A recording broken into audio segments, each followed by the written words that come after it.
Why YouTube channel? Why did I quit my corporate job? Telugu or Kannada? Where did my brother go? Are my parents supportive?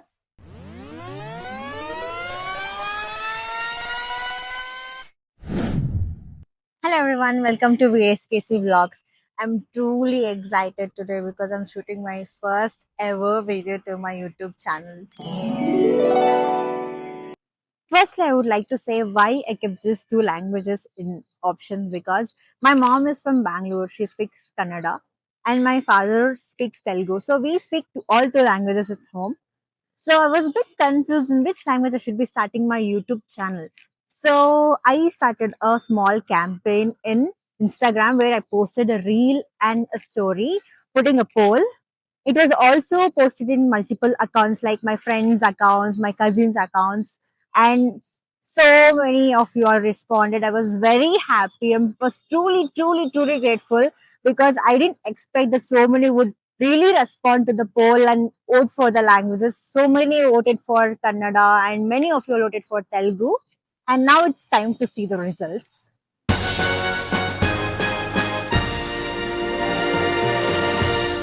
ನಮಸ್ತೆ ಎಲ್ಲರಿಗೂ. ನನಗೆ ತುಂಬಾ ಖುಷಿ ಆಯ್ತು because ತುಂಬಾ ಜನ ಕನ್ನಡಕ್ಕೆ ವೋಟ್ ಮಾಡಿದ್ರಿ. ನನ್ ಕನ್ನಡ ಸ್ವಲ್ಪ ತೆಲುಗು ಮ್ಯಾಶಪ್ ಆಗುತ್ತೆ, ಸೊ ಸ್ವಲ್ಪ ಅಡ್ಜಸ್ಟ್ ಮಾಡ್ಕೊಳ್ಳಿ. ಹೋಗ್ತಾ ಹೋಗ್ತಾ ಇಂಪ್ರೂವ್ ಮಾಡ್ಕೊಂತೀನಿ. ಅಂಡ್ ತುಂಬಾ ಜನ ತೆಲುಗುಗೂ ವೋಟ್ ಮಾಡಿದ್ರಿ, ಹಾಗಾಗಿ ಅప్పుಡప్పుడు కొంచెం ತೆಲುಗು ಕೂಡ ಮಾತಾಡ್ತಾನು. ಅಂಡ್ ಫಸ್ಟ್ಲಿ VSKC ವ್ಲಾಗ್ಸ್ ಯಾಕೆ ಅಂತ ಹೇಳ್ತೇನೆ. ವಿ ಅಂದ್ರೆ ವಿಶಾಲ್ ನಮ್ಮಣ್ಣ, ಎಸ್ ಅಂದ್ರೆ ಸಹನ ಅಂದ್ರೆ ನಾನು, ಕೆ ಅಂದ್ರೆ ಕೃಷ್ಣಪ್ಪ ಅಂದ್ರೆ ನಮ್ ಡ್ಯಾಡಿ, ಸಿ ಅಂದ್ರೆ ಚಂದ್ರಕಲಾ ಅಂದ್ರೆ ನಮ್ ಮಮ್ಮಿ. ಸೊ ಹಾಗಾಗಿ VSKC ವ್ಲಾಗ್ ಶುರು ಮಾಡಿದ್ದೀವಿ. ಸೊ ಯಾಕೆ ಯೂಟ್ಯೂಬ್ ಚಾನಲ್? ಸೊ ನಾನು ನನ್ನ ಫ್ರೆಂಡ್ಸ್ಗೆ ಫ್ಯಾಮಿಲಿಗೆಲ್ಲ ನಾನು ಯೂಟ್ಯೂಬ್ ಚಾನಲ್ ಸ್ಟಾರ್ಟ್ ಮಾಡಿದ್ದೀನಿ ಅಂತ ಹೇಳ್ಬೇಕಾದ್ರೆ, ಯಾಕೆ ಇಷ್ಟೊಂದು ಲೇಟಾಗಿ ಯೂಟ್ಯೂಬ್ ಚಾನಲ್ ಸ್ಟಾರ್ಟ್ ಮಾಡಿದ್ಯಾ, ತುಂಬಾ ಜನ ಆಲ್ರೆಡಿ ಯೂಟ್ಯೂಬ್ ವಿಡಿಯೋಸ್ ಮಾಡ್ತಿದ್ದಾರೆ ಅಂತೆಲ್ಲ ಕ್ವಶನ್ ಮಾಡ್ತಿದ್ರು. ಬಟ್ ನನಗೆ ತುಂಬಾ ವರ್ಷಗಳಿಂದ ಅನಿಸ್ತಿತ್ತು ಯೂಟ್ಯೂಬ್ ಚಾನಲ್ ಮಾಡ್ಬೇಕು, ಮತ್ತೆ ಯೂಟ್ಯೂಬ್ ಅಲ್ಲಿ ವಿಡಿಯೋಸ್ ಮಾಡ್ಬೇಕು, ವ್ಲಾಗ್ಸ್ ಮಾಡ್ಬೇಕು, ರೀಲ್ಸ್ ಮಾಡ್ಬೇಕು ಅಂತ ಎಲ್ಲ. ನಾನು ಆಗ 2017 ಅಲ್ಲಿ 18 ಅಲ್ಲಿ ಇದು ಡಬ್ ಸ್ಮ್ಯಾಶ್ ಮ್ಯೂಸಿಕ್ ಅಲ್ಲಿ ಟಿಕ್ ಟಾಕ್ ಎಲ್ಲ ಬರ್ತಿತ್ತಲ್ಲ, ಅದೆಲ್ಲ ವಿಡಿಯೋಸ್ ಮಾಡ್ತಿದ್ದೆ. ಅಂಡ್ ಟಿಕ್ ಟಾಕ್ ಬ್ಯಾನ್ ಆದ್ಮೇಲೆ ನನಗೆ ಇಂಟ್ರೆಸ್ಟ್ ಸ್ವಲ್ಪ ಕಮ್ಮಿ ಆಯ್ತು. ಲೇಟರ್ ನಾನು ಫುಲ್ ಬಿಸಿ ಆಗ್ಬಿಟ್ಟೆ ಎಜುಕೇಶನ್ ಮತ್ತೆ ಕಾಲೇಜ್ ಮುಗಿಸ್ಕೊಂಡ್ ಬಂದು ಡ್ಯಾಡಿದು ಬಿಸ್ನೆಸ್ ನೋಡ್ಬೇಕು, ಮ್ಯಾನೇಜ್ ಮಾಡ್ಬೇಕು ಅಂತೆಲ್ಲ ಸ್ವಲ್ಪ ಬಿಸಿ ಆಗ್ಬಿಟ್ಟಿದ್ದೆ. ಲೇಟರ್ ನಮ್ಮ ಅಣ್ಣ ಬಂದು ಹೇಳ್ತಾ ಇದ್ದ, ನಿನ್ ವಿಡಿಯೋಸ್ ಮಾಡು, ನಾನು ಎಡಿಟ್ ಮಾಡ್ತೀನಿ ಅಂತ. Because is a VFX artist ಆಯ್ತಾ, ಅವ್ನು ಚೆನ್ನಾಗಿ ಎಡಿಟ್ ಮಾಡ್ತಾನೆ ವಿಡಿಯೋಸ್ ಎಲ್ಲ. ಅಂಡ್ ನಾನ್ ಇನ್ನೇನ್ ವಿಡಿಯೋ ಶುರು ಮಾಡೋಣ ಅನ್ನೋಷ್ಟರಲ್ಲಿ ನಮ್ಮ ಅಣ್ಣ ಕೈ ಕೊಟ್ಬಿಟ್ಟು ಹೋಗ್ಬಿಟ್ಟ. खत्म, बाय बाय, टाटा, गुड बाय, गया. ಲೇಟರ್ ನಾನು MBA ಜಾಯ್ನ್ ಆದೆ.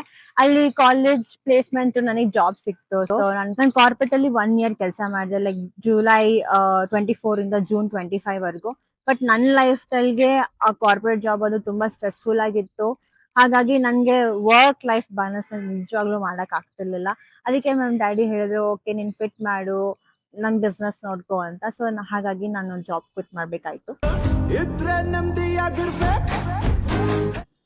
ಲೇಟರ್ ನಾನು ಜುಲೈಯಿಂದ ಸ್ವಲ್ಪ ಫ್ರೀ ಇದ್ದೆ, ಹಾಗಾಗಿ ಅವಾಗ್ಲೂ ಅನಿಸ್ತಿತ್ತು ಏನೋ ಶುರು ಮಾಡೋಣ ಅಂತಲ್ಲ. ಬಟ್ ಸ್ವಲ್ಪ ಡಿಲೇ ಆಗ್ತಾನೆ ಹೋಗ್ತಿತ್ತು ಬಿಕಾಸ್ ನನ್ಗೆ ಯಾರು ವಿಡಿಯೋ ಶೂಟ್ ಮಾಡೋರು ಇರ್ಲಿಲ್ಲ ಅಲ್ಲಿವರೆಗೂ. ನನಗ್ ಗೊತ್ತೂ ಇರ್ಲಿಲ್ಲ ಹೆಂಗ್ ಸ್ಟಾರ್ಟ್ ಮಾಡ್ಬೇಕು ಅಂತ, ಯಾವ ಪಾಯಿಂಟ್ ಇಂದ ಸ್ಟಾರ್ಟ್ ಮಾಡ್ಬೇಕು ಅಂತ ಅನ್ಕೊಂತಿದ್ದ ನಾನು ಯಾವ ಪಾಯಿಂಟ್ ಇಂದ ಸ್ಟಾರ್ಟ್ ಮಾಡ್ಬೇಕು ಅಂತಾನು ಗೊತ್ತಾಗ್ತಿರ್ಲಿಲ್ಲ ನನ್ಗೆ ಯೂಟ್ಯೂಬ್ ಚಾನಲ್. ಸೊ ಹಾಗಾಗಿ ತುಂಬಾ ವೇಟ್ ಮಾಡ್ತಿದ್ದೆ. ಅಂಡ್ ಲೇಟರ್ ನನ್ ಸರೌಂಡಿಂಗ್ ಅಲ್ಲಿ, ನನ್ ಎನ್ವೈರನ್ಮೆಂಟ್ ಅಲ್ಲಿ ತುಂಬಾ ಜನ ವ್ಲಾಗ್ಸ್ ಮತ್ತೆ ರೀಲ್ಸ್ ಎಲ್ಲ ಮಾಡ್ತಿದ್ರು. ಸೊ ಅವನ್ನ ನೋಡಿ ನಾನು ಸ್ವಲ್ಪ ಇನ್ಸ್ಪೈರ್ ಆದೆ. ನನ್ಗೂ ಒಂದ್ ಸ್ವಲ್ಪ ಕಾನ್ಫಿಡೆಂಟ್ ಬೂಸ್ಟ್ ಆಯ್ತು. ಆಮೇಲೆ ನಾವು ಶುರು ಮಾಡೋಣ ಅಂತ ಅನ್ಕೊಂಡು ನಮ್ ಡ್ಯಾಡಿ ಕೇಳಿದೆ ನಾನು ಫಸ್ಟ್, ನಾನು ಈ ತರ ಯೂಟ್ಯೂಬ್ ಚಾನಲ್ ಸ್ಟಾರ್ಟ್ ಮಾಡ್ಬೇಕು ಅಂತ ಇದ್ದೀನಿ, ಏನ್ ಹೇಳ್ತೀರಾ ಅಂತ. ನನ್ ಪೇರೆಂಟ್ಸ್ ತುಂಬಾ ಸಪೋರ್ಟಿವ್ ಇದಾರೆ, ಅವ್ರು ಏನ್ ಹೇಳಿದ್ರು ಓಕೆ ಅಂತ ಅನ್ಬಿಟ್ಟು ಮೋಟಿವೇಟ್ ಮಾಡ್ತಾ ಇರ್ತಾರೆ. ಹಾಗಾಗಿ ನಾನು ಇವಾಗ ಯೂಟ್ಯೂಬ್ ಚಾನಲ್ ಸ್ಟಾರ್ಟ್ ಮಾಡಿದೀನಿ.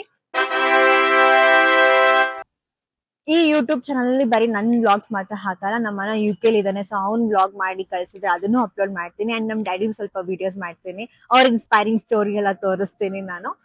ಸೊ ನೀವು ನಂಗೆ ಟಿಪ್ಸ್ ಕೊಡ್ತಾ ಇರಿ, ಎಡಿಟಿಂಗ್ ಟಿಪ್ಸ್ ಎಲ್ಲ ಕೊಡಿ, ಬಿಕಾಸ್ ನಾನು ಸ್ವಲ್ಪ ಎಡಿಟಿಂಗ್ ಕಲ್ತಿದ್ದೀನಿ. ಸೊ ಇನ್ನೂ ಚೆನ್ನಾಗಿ ಎಡಿಟಿಂಗ್ ಮಾಡ್ಬೇಕು ಅಂತ ನಿಮ್ಗೆ ಅನ್ಸಿದ್ರೆ ದಯವಿಟ್ಟು ಕಮೆಂಟ್ ಸೆಕ್ಷನ್ ಅಲ್ಲಿ ಎಡಿಟಿಂಗ್ ಟಿಪ್ಸ್ ಅಂತ ಹಾಕ್ಬಿಟ್ಟು ಮೆನ್ಷನ್ ಮಾಡಿ, ನಾನು ಖಂಡಿತ ರೀಚ್ ಔಟ್ ಮಾಡ್ತೀನಿ. ಅಂಡ್ ನನಗೆ ಹೇಳ್ತೀನಿ ನಾನು ಯಾವ ತರ ಕಂಟೆಂಟ್ ಅಲ್ಲಿ ವ್ಲಾಗ್ಸ್ ಮಾಡ್ತಿರ್ಬೇಕು, ಯಾವ ತರ ಕಂಟೆಂಟ್ ಅಲ್ಲಿ ನಾನು ವಿಡಿಯೋಸ್ ಮಾಡ್ತಿರ್ಬೇಕು ಫಾರ್ ಗೋಯಿಂಗ್ ಅಂತ.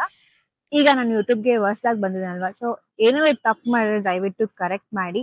ಅಂಡ್ ಪ್ಲೀಸ್ ಸಪೋರ್ಟ್ ಮಾಡಿ. ಯಾರಾದ್ರೂ ಸಬ್ಸ್ಕ್ರೈಬ್ ಮಾಡದೆ ವಿಡಿಯೋ ನೋಡ್ತಿದ್ರೆ ದಯವಿಟ್ಟು ಸಬ್ಸ್ಕ್ರೈಬ್ ಮಾಡಿ, ಲೈಕ್ ಮಾಡಿ, ನಿಮ್ ಫ್ರೆಂಡ್ಸ್ ಎಲ್ಲಾರ್ಗೂ ಶೇರ್ ಮಾಡಿ ಅಂಡ್ ಸಪೋರ್ಟ್ ಮಾಡಿ. Okay, thank you so much. Bye. Subscribe ಮಾಡೋದನ್ನ ಮರಿಬೇಡಿ. Okay, see you in the next video.